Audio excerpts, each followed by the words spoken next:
Bismillahirrahmanirrahim. Assalamualaikum warahmatullahi wabarakatuh. Salam sehat untuk kita semua. Perkenalkan, nama saya Ida Aryani Pasaribu, SS MPD. Saya salah seorang dosen tetap pada program studi S1 Fisioterapi STIKES Siti Hajar di Medan. Pada kesempatan ini, saya akan memaparkan salah satu mata kuliah yang saya ampu, yaitu Teknologi Informasi Kesehatan. Sebagai dosen pada program studi fisioterapi tentunya memiliki kewajiban untuk melaksanakan tridharma perguruan tinggi. Salah satunya adalah pengajaran.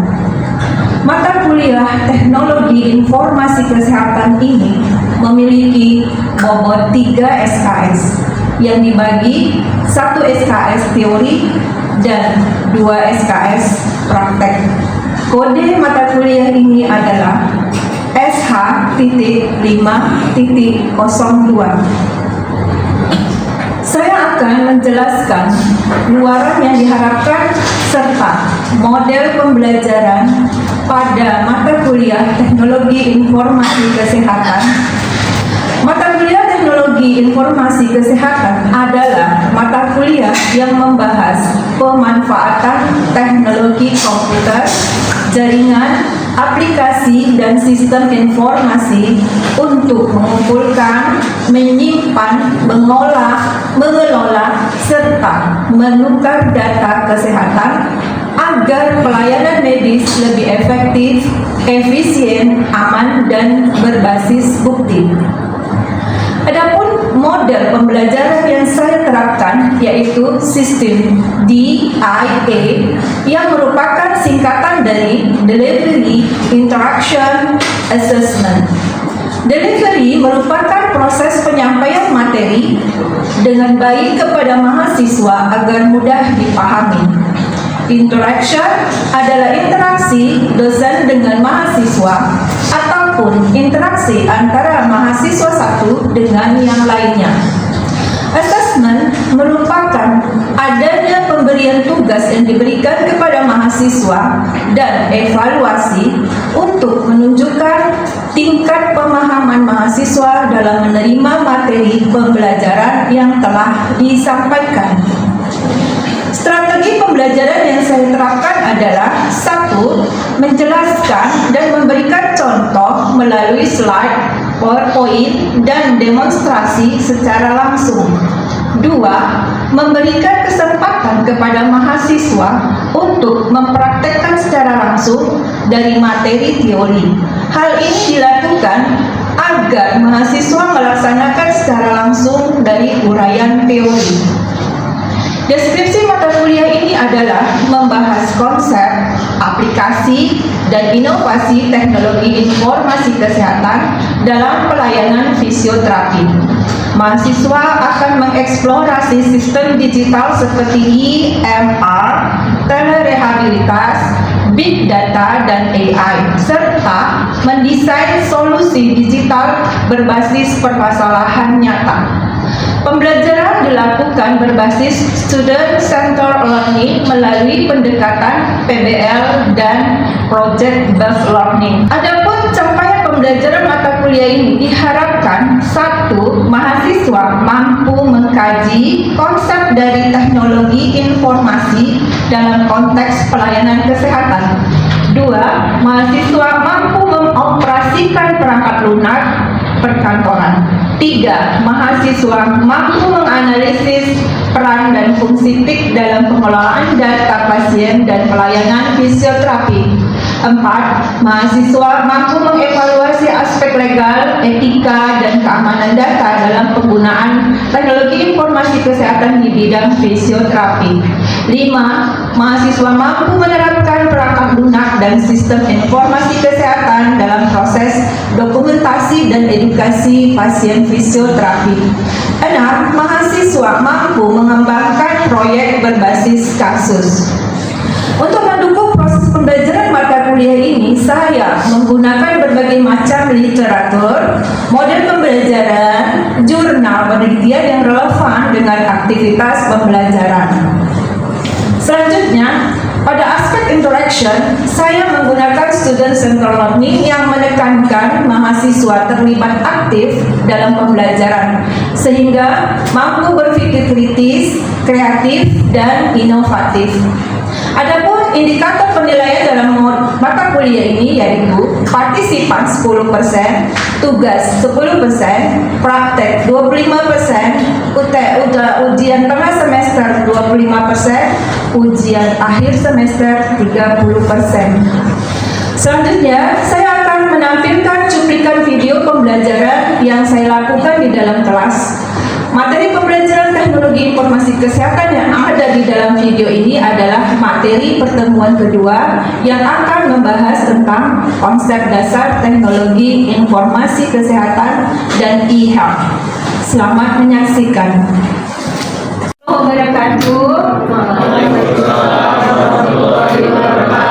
Selamat pagi semuanya. Sudah sarapan semuanya? Sebelum pembelajaran, saya absen dulu ya. Pandi, Krisnadi, Felix, Yolanda, Nia, Diwinita, hadir. Ami, hadir. Wanda, Chandra. Hari ini pertemuan kita yang kedua. Ya. Waktu pertemuan yang pertama, materinya tentang apa? Peran tim dalam layanan dan suara. Saya ingin bertanya pada materi sebelumnya, bagaimana perkembangan TIK berkontribusi dalam meningkatkan akses layanan kesehatan khususnya di daerah terpencil. Kira-kira siapa yang bisa menjawab? Oke, Fandi. Jadi perkembangan teknologi informasi kesehatan memungkinkan layanan kesehatan itu menjangkau daerah terpencil, bisa melalui telemedicine, aplikasi konsultasi online, dan rekam medis elektronik berbasis cloud. Nah, dengan adanya teknologi ini, pasien di daerah dengan keterbatasan tenaga medis bisa tetap dapat berkonsultasi dengan dokter spesialis, memperoleh diagnosis awal, bahkan mendapatkan resep secara digital. Dan hal ini mempercepat akses layanan kesehatan tanpa harus menempuh jarak jauh ke fasilitas kesehatan besar. Ya, benar ya. Jadi untuk bisa menjangkau ke daerah-daerah yang terpencil bisa menggunakan apa? Seperti telemedicine. Jadi yang masyarakat kita yang ada di daerah terpencil tidak perlu lagi harus pergi ke kota. Mereka harus mengeluarkan biaya untuk pergi ke rumah sakit atau ke puskesmas. Oke.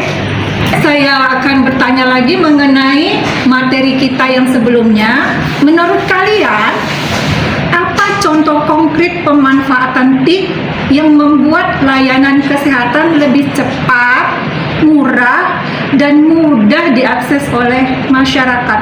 Siapa yang tahu? Saya tahu. Mbak Siti jawab tadi pertanyaannya. Bu, kalau untuk contoh konkret itu kita keseharian bisa kita jumpai ada aplikasi mobile health atau mHealth yang memungkinkan pasien melakukan pendaftaran online, memantau jadwal kontrol, berkonsultasi dengan tenaga medis, hingga mengakses hasil laboratorium secara real time. Selain itu, penggunaan EMR atau Electronic Medical Record mempercepat proses administrasi, mengurangi biaya pencatatan manual, dan memastikan data pasien mudah diakses oleh tenaga medis di berbagai fasilitas kesehatan. Benar sekali ya. Berarti kalian sudah memahami dari materi kita yang sebelumnya ya. Saya lanjutkan kita ke materi kita yang pertemuan kedua mengenai konsep dasar TIK kesehatan dan e-health. Nampak slide-nya? Tujuan pembelajaran ini nanti kalian itu bisa mampu menyajikan nanti hasil studi literatur dalam bentuk infografis yang informatif dan menarik. Itu nanti akan kalian jalani dalam prakteknya. Lanjut kita mengenai pengertian TIP di bidang kesehatan ya.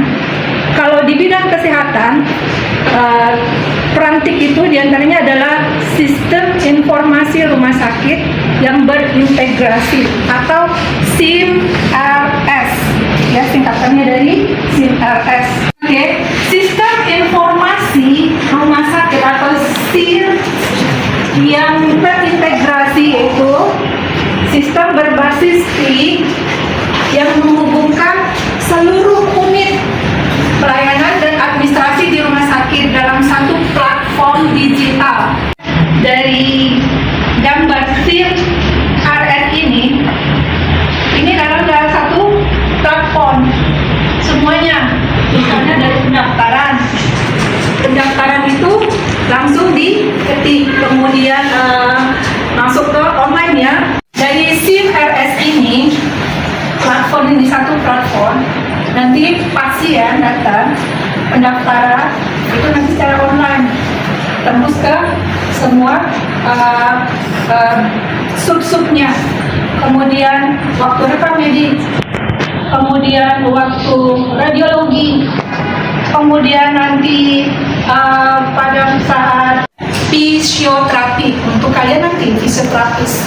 Jadi tidak lagi manual seperti sebelum-sebelumnya. Sejak COVID-19 itu sudah mulailah kita menggunakan platform.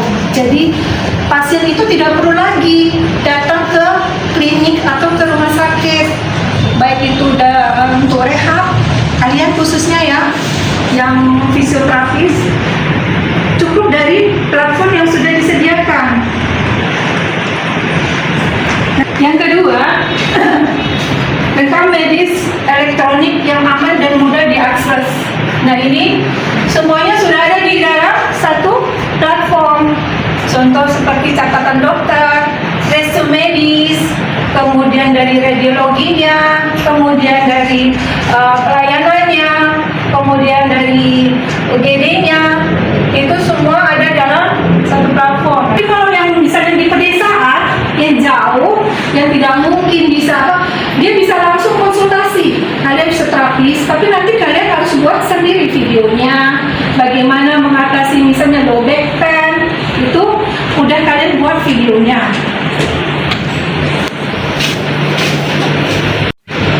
Yang ketiga, yaitu telemedicine untuk konsultasi jarak jauh. Itu tadi, kalau misalnya ada pasien yang mau konsultasi, misalnya takdir nih tangannya, dia sudah konsultasi aja sama ahlinya. Kalian ahlinya, kalian adalah calon fisioterapis, tapi sebelumnya kalian sudah buat ya, sudah buat platformnya, kemudian kalian sudah daftar dan sudah masukkan video-video kalian. Nah, itu nanti pasien kalian itu tidak perlu lagi harus datang ke klinik kalian. Ya, tetap nanti kalian dapat juga dari pembayaran dari platform yang sudah kalian buat. Jadi beberapa slide yang sudah saya paparkan. Kira-kira ada yang mau ditanya? Oke, Yola, coba apa yang mau ditanya? Apa saja contoh platform untuk fisioterapi? Platform yang untuk kalian fisioterapi, karena banyak ya platformnya. Untuk apotik itu ada semua, untuk konsultasi ada, tapi untuk fisioterapi memang agak jarang. Yang ada itu seperti ini, Fisiotrip, kemudian Fisiokonek, kemudian fisioterapi. Nah ini semua bisa digunakan walaupun produknya dari luar negeri. Nah ini bisa digunakan untuk kalian sebagai calon fisioterapis. Nah, ini juga untuk medicine, untuk obat. Ya kalau kalian butuh, misalnya malas jauh, malas ke apotik, kalian bisa buka platformnya nih. Kemudian ini untuk klik dokter, untuk dokter juga. Ada penyakit misalnya jantung, penyakit apa, bisa konsultasi dulu ke dokter. Itu bisa kalian gunakan atau kalian coba-coba. Perkembangan e-health telah berepolasi dari dari sistem informasi itu mulai dari COVID ya, mulai dari COVID itu mulai berkembang e-health itu. Kalian aja belum menggunakan, ya. Itu sebenarnya sudah berlangsung mulai dari pasca pandemi, kita nggak boleh keluar kemana-mana, jadi mau berobat bagaimana, itulah sudah ada digital health-nya. Telemedicine, konsultasi dokter via video atau chat. Selama ini kalian belum coba ya, belum ada coba. Kemudian telerehab, sesi terapi fisik jarak jauh. Nah ini untuk kalian calon fisioterapis, pasien-pasien kalian bisa melakukan telerehabilitas. Kemudian aplikasi kesehatan mobile, pelacakan kebugaran dan janji temu. Nah itu kalau selama ini misalnya kalau kita mendaftar, kalau BPJS lagi ya, ramai tuh datang jam 7 pagi. Buat pendaftaran sekarang nggak perlu lagi, cukup secara online. Sudah daftar nomornya, baru nanti datang. Nah itu kalau untuk janji temu. Nah ini dia digital health-nya ya. Dari satu platform itu nanti kalian bisa komunikasi dengan dokter, bisa ada menggunakan alat jantung kita sehat tidak, ya ada alatnya. Kemudian seperti ini bisa chat ke dokternya langsung, ya walaupun misalnya dengan perantara si perawat dulu baru ke dokternya. Masuk ke manfaat dari e-health. Manfaatnya apa sih e-health itu untuk kita ataupun untuk pasien? Koordinasi cepat, maksudnya mempercepat pertukaran data antara fasilitas kesehatan, memastikan perawat yang terpadu. Jadi pergerakannya itu cepat ya, mengkoordinasi secara cepat. Tidak perlu harus misalnya udah ke tempat kalian fisioterapis harus kan pikir dulu ke bagian ini pendaftaran, dia udah daftar dulu, nggak perlu. Ataupun misalnya dia udah bayar belum, itu sudah ada di dalam satu platform itu. Kemudian manfaat yang lain, penghematan biaya, ya jelas nggak perlu lagi harus ke tempat klinik atau ke rumah sakit, dia hanya tinggal menggunakan platform.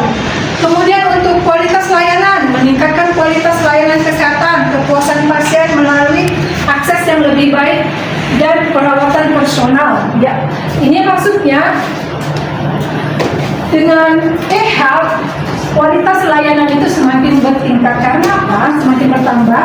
Karena kan selalu ada evaluasi ya dalam produk satu platform itu.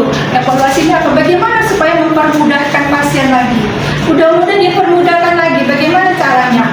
Itulah nanti tugas-tugas, memang sebenarnya tugas seorang IT, tapi kalau bisa kalian seorang fisioterapis melakukannya, why not? Kenapa tidak ya?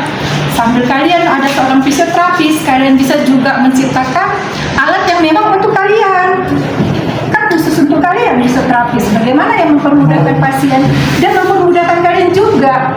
Tetap alat ke kalian ya, tetap kalian bisa melayani si pasien. Ruang lingkup tim kesehatan itu pengolahan data pasien, itu kalian maksudnya pengolahan data itu mengintegrasi pengumpulan, penyimpanan dan analisis data pasien untuk didiagnosa akurat dan perawatan yang personal. Kalau dikutip dari TIK itu teknologi informasi komunikasi yang akan ada di platform kalian itu, media pertama pengolahan data pasien yang akan diadakan. Kemudian komunikasi digital, ruang lingkupnya apa itu memfasilitasi komunikasi instan dan aman antara tenaga kesehatan dan pasien. Jadi kalian nanti menciptakan suatu alat itu bisa aman, tidak bocor data dari pasien ataupun data dari rumah sakit. Kemudian dukungan keputusan klinis, menyediakan informasi yang relevan dan real time, mendukung pengambilan keputusan klinis dan manajemen kesehatan yang optimal. Jadi dukungan klinis ini juga sama perlu. Kita masuk ke perkembangan e-health. Oke, di sini kalian akan bisa lihat paparan contoh implementasi TIK di fisioterapi di bidang kalian. Contohnya apa? seperti ini, telerehabilitasi interaktif. Ini kan pasien bisa berinteraksi langsung dengan kalian. Kalau Kakak Yola, misalnya nih pasien, gimana nih? Oh, belum berkurang-kurang loh beban saya. Nah, itu langsung konsultasi dia. Walaupun hanya di layar, tapi seperti kita berbicara ibarat video call, apa bedanya? Nah, kalian kasih lagi arahan bagaimana kalian berikan misalnya videonya, coba lakukan seperti ini ya Ibu. Nah, itu dia berkonsultasi seakan-akan langsung jumpa layar, padahal yang dihadapinya hanyalah layar laptop atau komputer. Kemudian video tutorial dan aplikasi. Nah, bisa juga kalian langsung. Oke, Bapak, misalnya dia ngeluh nih, kok nggak sembuh-sembuh ya? Pak, Ibu katanya gitu sama kalian. Oke, Bapak, Pak, misalnya kalian bilang, pantau sebentar ya, saya coba kan.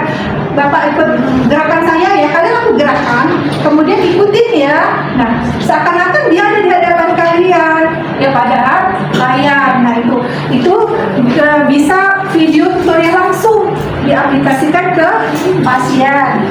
Kemudian untuk monitoring perkembangan, ya kalian bisa melihat perkembangan si pasien. Pertemuan pertama, oke, dia belum bisa, misalnya seperti tegak lurus. Pertemuan kedua, ternyata dia udah mulai begini nih.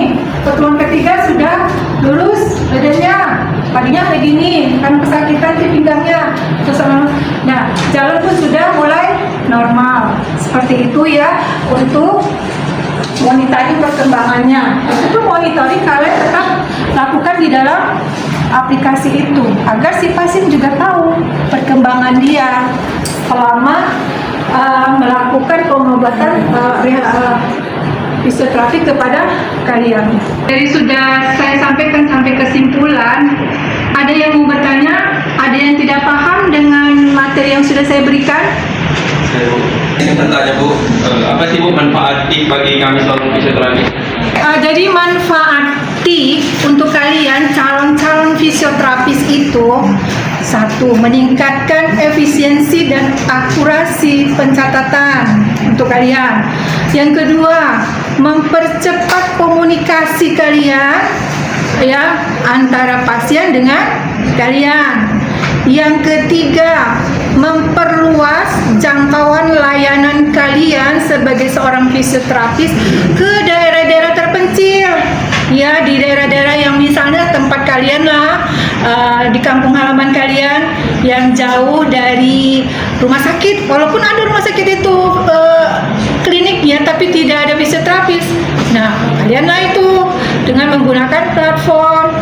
Kemudian memberikan pengalaman terapi yang lebih personal dan berkelanjutan. Itu maksudnya berkelanjutan, tidak sampai di situ aja ya, terus menerus secara kontinu. Oke, bisa dipahami? Dari semua materi kalian laksanakan praktek. Prakteknya seperti ini. Ini ada dua, tapi dibagi dua. Dalam satu kelas ini dibagi dua kelompok. Ini kelompok satu dan ini kelompok dua. Dan di kelompok satu ini kan ada dua tugas ini. Ada literatur. Yang pertama kalian bisa bagi dua lagi nih. Yang kelompok satu tadi bisa yang kelompok A, 1A ini cari minimal 3 sumber ilmiah, jurnal buku, laporan WHO atau kementerian yang membahas tentang definisi perkembangan IHAP, kemudian implementasi IHAP di bidang fisioterapi jika memungkinkan. Itu dari kelompok 1A.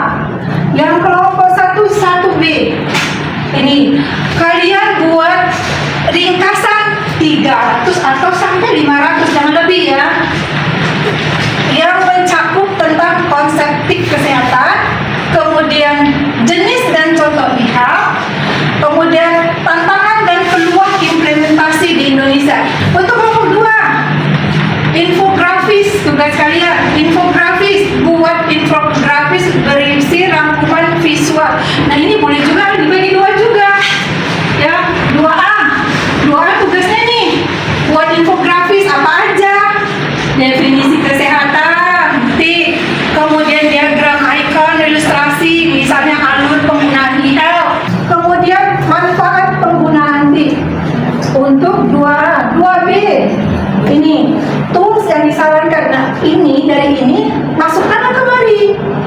materi 2B. Bisa dipahami? Bisa Bu. Jadi untuk dua tugas yang dibagi ke tim 1 dan tim 2, apakah pengumpulannya satu?